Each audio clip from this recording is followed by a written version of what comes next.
Madalas na tinatanong sa akin ng mga viewers ko na DJMA, ano ba talaga yung #1 way para mapataas namin yung viewers namin, especially yung mga videos na bagong upload namin dito sa YouTube. So guys, walang ibang pumapasok sa isip ko kundi yung thumbnail.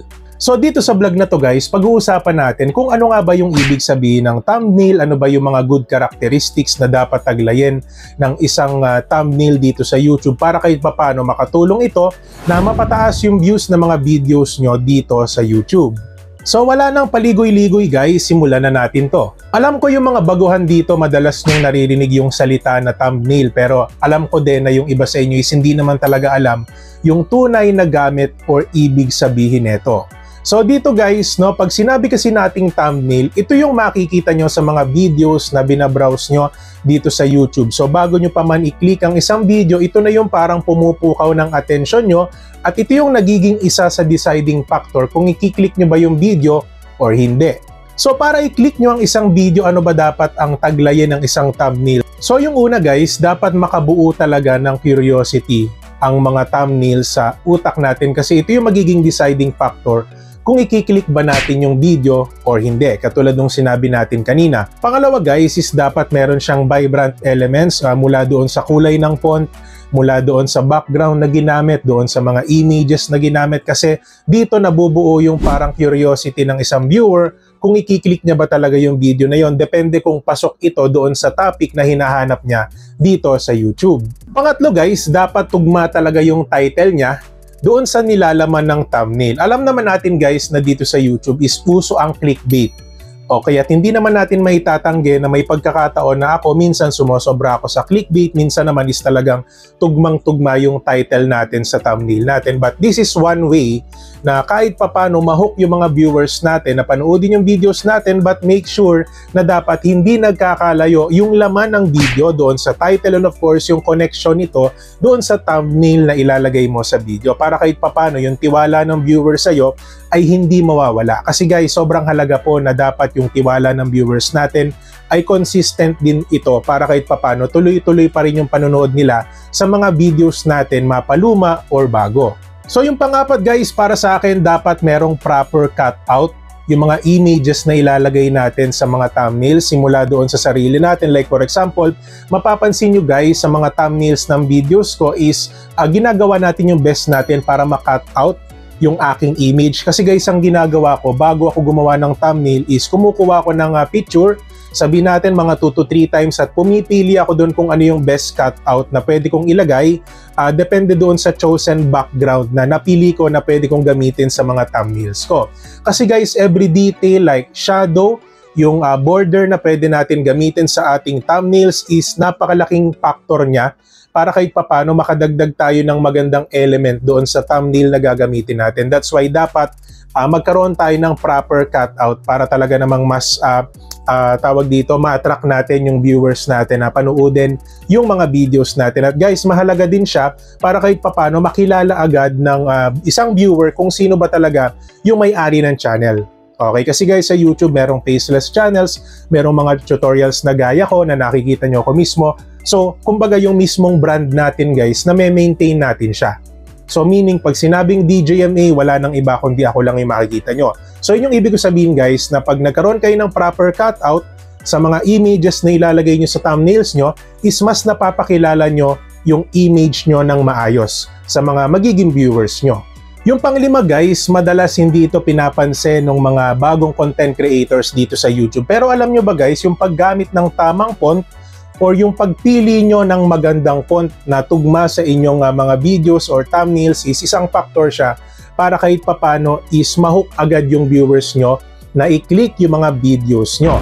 Isa ka bang gamer ng Mobile Legends na naghahanap ng murang diamonds? Or isa ka bang live streamer ng Popolive app na naghahanap ng murang coins? Ang #1 recharging platform na may sasuggest ko sa inyo guys ay CocoDP. So dito sa CocoDP guys, hindi lang po games ang meron dito. So meron din mga live streaming platforms and gift cards like Popolive app, iTunes gift cards, PlayStation gift cards, Xbox gift cards, Chamet, Sugo Boys Live, Bigo Live, IMO, Star Maker, Miko, at marami pang iba. Ang maganda sa CocoDP guys is meron silang exclusive discount lalo na para sa iyo lang, no, kung gagamitin mo yung link na nasa comment section. Basta guys, huwag nyo po kakalimutan na mag-login sa inyong mga CocoDP accounts para po magamit nyo po yung coupon nyo sa mga packages na $1 pataas. So dahil karamihan ng viewers natin ay from Popolive, ituturo ko sa inyo kung paano kayo pwede makapag-top up ng coins sa Popolive gamit ang CocoDP. So una guys, i-click nyo po yung Popolive app. Step number 1, ilagay nyo po yung user ID number nyo. Step number 2, pumili kayo ng package na gusto nyo.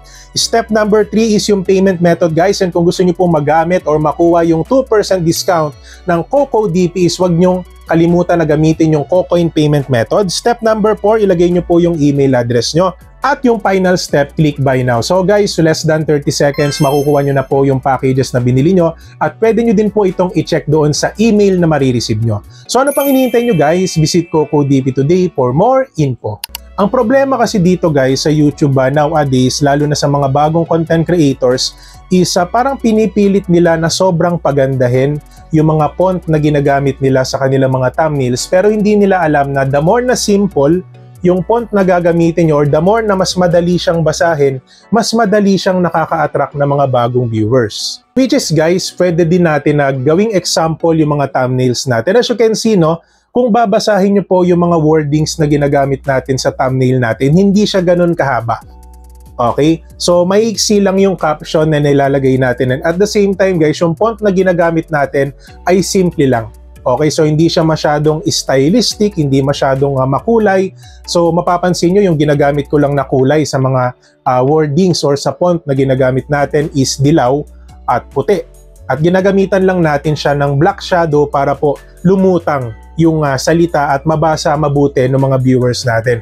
So sobrang halaga din guys ng font colors na gagamitin nyo, yung paglalagay nyo ng shadow doon sa every font na gagamitin nyo, kasi ito yung magdedeklara kung mababasa ba siya ng mabuti or mababasa siya ng mga viewers nyo agad.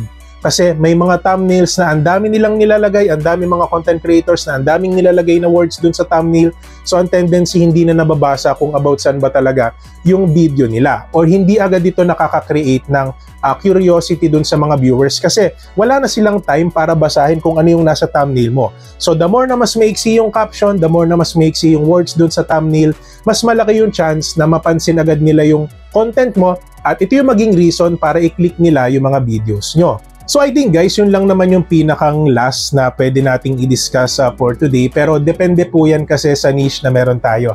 Iba't ibang niche, iba't ibang klase po ng thumbnails ang pwede natin gawin dito sa YouTube, no?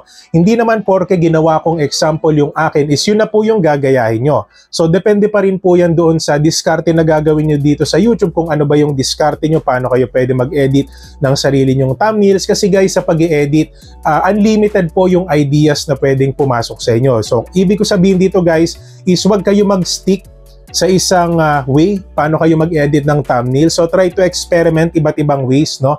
Paano kayo pwede makagawa ng isang magandang thumbnail dito sa YouTube. Kasi habang kayo po ay nandito sa YouTube, mas gumagaling kayo sa pag-i-edit. Hindi lang po sa pag-i-edit, the way na kung paano kayo makipag-usap sa tao, the way na paano kayo humarap sa camera. Kasi at the end of the day guys, yun lang naman talaga yung ine-enhance natin dito sa YouTube. So paano natin mahuhook yung mga viewers natin, paano natin sila mapipilit na panoodin tayo even though hindi naman talaga natin sila pinipilit. Ang ibig sabihin dito guys, nakadepende po yan sa inyo kung paano nyo i-approach yung inyong mga videos, paano nyo i-approach ang mga tao na manonood sa inyo. Kasi at the end of the day, nakadepende po yan kung gaano katagal manonood yung mga viewers nyo sa inyo. At syempre guys, no, magandang thumbnail, malaking bagay siya para kahit papano maka-attract siya ng bagong viewers sa channel nyo na pwedeng maging subscribers nyo soon. And kung sa tingin nyo guys, marami kayong natutunan sa vlog natin for today, don't forget to subscribe my channel, DJMA, for more videos like this. At syempre guys, no, hindi natin kakalimutan yung ating pa-shoutout sa ating mga solid viewers. Ayan, so mega love shoutout po pala sa inyong lahat, sa mga viewers natin na naghihintay ng vlogs natin weekly. Ayan, so maraming salamat po sa laging panonood ng mga videos natin. And I know marami din naman kayong natututunan sa vlogs na ginagawa natin.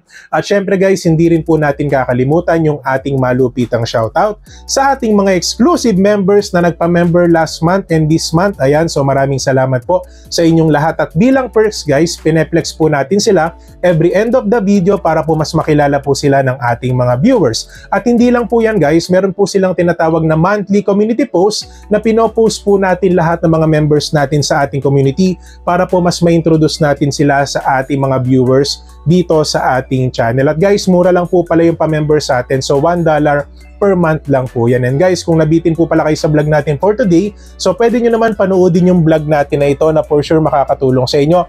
At syempre guys, yung DJMA YouTube Tips playlist na makakatulong po. So yun lang naman guys, maraming salamat sa panonood and God bless po sa ating lahat.